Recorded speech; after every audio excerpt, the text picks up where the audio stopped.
अस्सलाम वालेकुम, मैं हूं शमरेज़ अकरम। आप देख रहे हैं बक्का नेटवर्क। नाज़रीन, आज स्टूडियो में मेरे साथ मौजूद हैं बक्का नेटवर्क के senior anchor person Shakeel Haider साहब। सबसे पहले बक्का नेटवर्क टीम की जानिब से बक्का नेटवर्क के तमाम व्यूवर्स को दिल की अता गहराइयों से ईद उल अज़हा की ढेरों खुशियां मुबारक हो। नाज़रीन, ये वो दिन है जिस दिन तमाम मुसलमान, दुनिया के तमाम मुसलमान जो हैं इस दिन को अकीदत और एहतराम के साथ मनाते हैं और सुन्नत इब्राहिमी को याद करते हैं। शकील साहब, ये वो दिन है, हमारी खुशियों का त्यौहार है और बहुत से ऐसे हमारे मुआशरे में अफराद हैं जो इस दिन को नहीं मना सकते और बहैसियत मुसलमान, बहैसियत इंसान हमारा ये हक बनता है कि उन लोगों को हम इस दिन पर याद करें।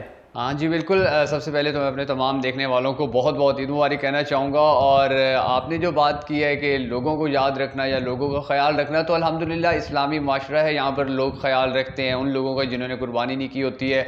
वो लोग जो कुर्बानी करने के उनमें इस्तात नहीं होती है, तो उनका ख्याल रखा जाता है, उनको गोश्त भी दिया जाता है, उनके घर के पकवान भी भिजवाए जाते हैं।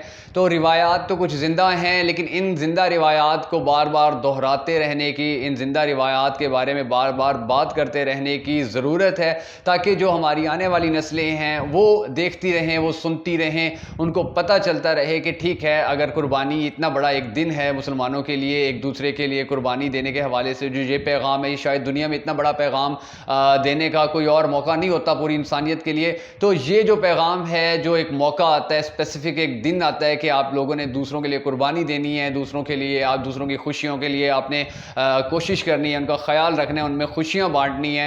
तो इसको भरपूर तरीके से मनाने का सबसे अच्छा तरीका यही है कि हम दूसरे लोगों में ज़्यादा से ज़्यादा खुशियां बांटें, ताकि हम जब दूसरों में खुशियां बांटेंगे तो वो जो रूहानी खुशी हमें मिलेगी उसका नेमुल बदल और कोई नहीं हो सकता है। जी बिल्कुल शकील साहब, आपने सही कहा कि ये ईद का मौका होता है और इसका मकसद ही यही होता है कि दूसरों में खुशियां बांटी जाएं। शकील साहब, कोरोना वायरस ने काफ़ी मुतासर किया है आलमी मंडी को भी। इसी हवाले से जो मवेशी मंडियां हैं वो भी काफ़ी हद तक मुतासर हुई। बक्खर की जो मवेशी मंडियां हैं उन पर क्या असर पड़ा कोरोना का? जी, आपने प्रोग्राम किए, आपकी टीम ने प्रोग्राम किए हैं एक दो इसी हवाले से, मंडियों के हवाले से, जानवरों की ख़रीदो फ़रोख्त के हवाले से।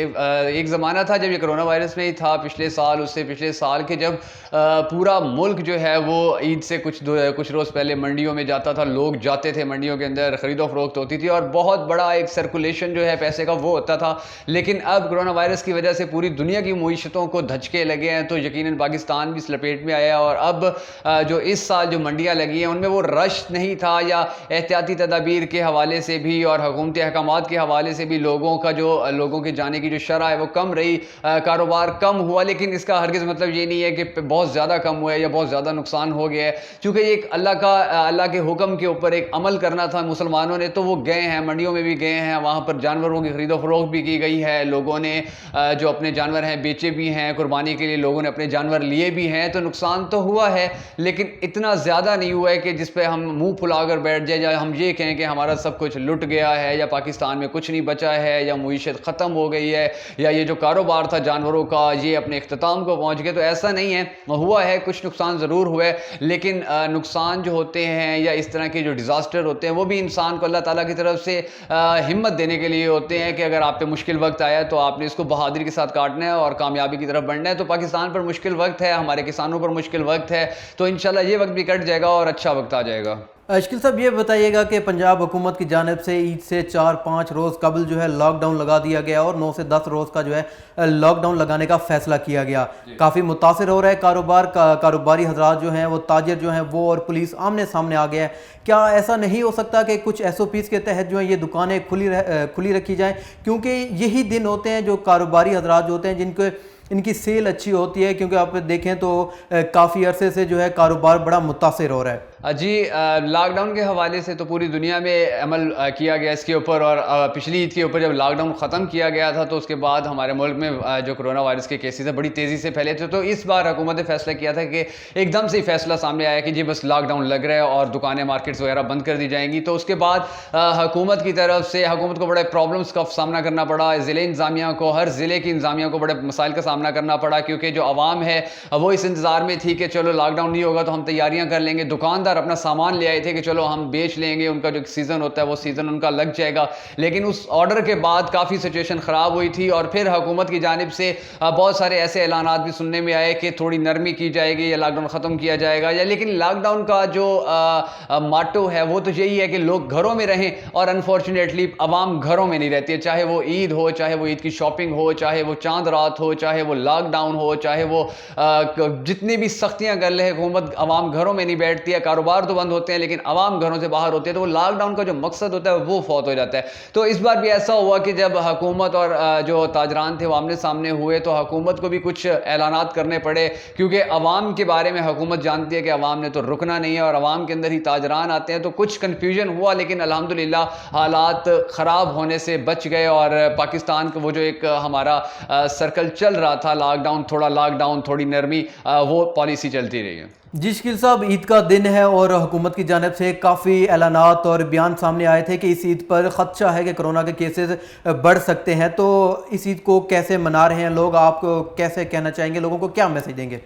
میسیج تو یہی ہے کہ عید کا جو بڑی عید کا میسیج ہوتا ہے وہ تو ہمیشہ سے یہی ہوتا ہے کہ آپ نے دوسروں کا خیال رکھنا ہے, اور اپنے ملک کا بھی خیال رکھنا ہے, اپنی گلیوں کا بھی خیال رکھنا ہے, اپنے گاؤں کا بھی خیال رکھنا ہے, اپنے قصبوں کا بھی خیال رکھنا ہے, اپنے محلوں کا بھی خیال رکھنا ہے. اور وہ خیال ہم اسی صورت میں رکھ سکتے ہیں جب ہم عید کی خوشیاں مناتے ہوئے اللہ تعالیٰ کے اتنے بڑے حکم پر عمل پیرا ہوتے ہوئے اس نصف ایمان کو بھی اپنائیں کہ جس کے بارے میں سختی سے احکامات دیے اسلام نے کہ اپنے علاقے کو, اپنے گھر کو, خود کو, اپنے معاشرے کو صاف ستھرا رکھیں. تو ہمارے معاشرے میں, پاکستانی معاشرے کے اندر تھوڑا سا یہ ہے کہ پچھلے کچھ اشروں کے دوران بہتری آنا شروع ہوئی ہے. حکومتیں بھی کام کرتی ہیں عید کے دنوں کے اندر کہ وہ جو لوگ پھینک دیتے تھے باہر, جانوروں کا جو فضلہ ہوتا تھا یا فضلہ ہوتا تھا وہ باہر پھینک دیتے تھے, لیکن اب ایسا ہے کہ حکومت بھی فیسیلیٹیٹ کرتی ہے, تو عوام بھی تھوڑی سی بات مان لیتی ہے. عوام بھی حکومت جہاں کہتی ہے وہاں پر کچرے وغیرہ پھینک دیتی ہے. تو ہمارے شہر میں بھی یہی سچویشن دیکھنے میں کچھ مقامات پر آئی, لیکن انتظامات ٹھیک تھے, بہتر تھے پہلے کی نسبت. تو حالات جو ہیں وہ اتنے خراب نہیں ہوئے جس طرح پہلے ہوا کرتے تھے,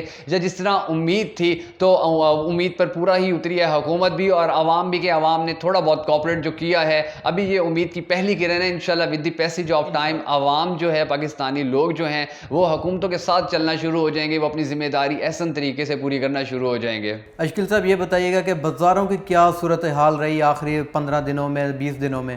بازاروں کی وہی میں نے آپ کو پہلے بتایا کہ بڑا کنفیوژن رہا, کسٹمرز کو بھی, شاپ کیپرز کو بھی, گورنمنٹ کو بھی, کیونکہ ایک دم سے لاک ڈاؤن کا حکم ہوا, پھر اس کے بعد اعلانات ہوئے, پھر احتجاج بھی ہوئے تھے درمیان میں. تو سچویشن تو تھوڑی کنفیوزنگ ہی رہی, جیسے پہلے کنفیوز رہی تھی ہماری پوری قوم اس حوالے سے. جب کرونا وائرس آیا تھا تو بڑے بڑے نئے نئے علاج آ رہے تھے, کچھ لوگ انکار کر رہے تھے. تو وہی سچویشن ابھی ہم اسی فیس سے ہی نہیں نکلے ہیں کہ اس کے بعد جو لاک ڈاؤن آیا, لاک ڈاؤن یقیناً عوام کے لیے ایک نئی چیز تھا, تو اس کے اندر بھی کنفیوژن رہا, حکومت کو بھی رہا, فیصلے کرنے میں بھی انتظامیہ کو رہا, اس کے ساتھ ساتھ عوام کو بھی رہا. انجمن تاجران جو ہیں شہروں کی, ان میں بھی بے چینی پھیلی. لیکن حالات جو ہیں وہ الحمدللہ اللہ کا شکر ادا کرنا چاہیے کہ جس طرح دوسرے ممالک کے اندر حالات یکدم سے خراب ہو جاتے ہیں, احتجاجی مظاہرے شروع ہو جاتے ہیں, پاکستان کے حالات اس طرف نہیں گئے ہیں اور بہت بہتر رہا. عید کا روز ہے اور ڈاکٹرز, پیرامیڈک سٹاف, وہ ہمارے اہلکار ریسکیو کے, وہ فوجی جوان جنہوں نے کرونا سے لڑنے کے لیے اپنی جانوں کے نذرانے پیش کیے, ان کے لیے کیا پیغام؟ شہیدوں کو تو کوئی بھی زندہ دل قوم نہیں بھولا کرتی ہے, اور الحمدللہ ہماری قوم تو ویسے پوری دنیا میں زندہ دلی کے حوالے سے مشہور ہے. تو ہماری قوم تو یاد رکھتی ہے اپنے شہیدوں کو بھی, اپنے ان لوگوں کو بھی جو اپنی عید کی قربانیاں ہماری خوشیوں کے لیے قربان کر دیتے ہیں. وہ آج بھی ڈیوٹی دے رہے ہیں. بہت سارے پولیس افسران ہیں, بہت سارے پیرامیڈیکل سٹاف کے لوگ ہیں, بہت سارے اور بھی ادارے ہیں, ریسکیو کے جوان ہیں جو قربانیاں دے رہے ہیں, جو اپنی عیدوں کی قربانیاں دیتے ہیں تاکہ ہم سکون سے عید منا سکیں. تو ان کو ضرور یاد رکھنا چاہیے اور پوری قوم کو ان کا اپریشیٹ بھی کرنا چاہیے اور خراج تحسین بھی پیش کرنا چاہیے. یہ ہمارا اخلاقی فرض بنتا ہے. بہت شکریہ اشکیل صاحب. ناظرین, یہ وہ دن ہے جس دن تمام مسلمان جو ہیں قربانی کا فریضہ سر انجام دیتے ہیں. ہمیں اس دن خیال رکھنا چاہیے, ہمارے ارد گرد معاشرے میں ایسے بہت سے افراد موجود ہیں جو اس قربانی کی استطاعت نہیں رکھتے. تو ہمیں چاہیے کہ ان لوگوں میں قربانی کا گوشت بانٹیں, خوشیاں بانٹیں. عید کا مقصد بھی یہی ہوتا ہے کہ غریب اور اپنے ارد گرد کے جو آپ کے افراد ہیں ان میں خوشیاں بانٹی جائیں. آپ سے ملاقات ہوگی بہت جلد اپنے نئے پروگرام کے ساتھ. تب تک کے لیے اجازت دیجیے. اللہ حافظ.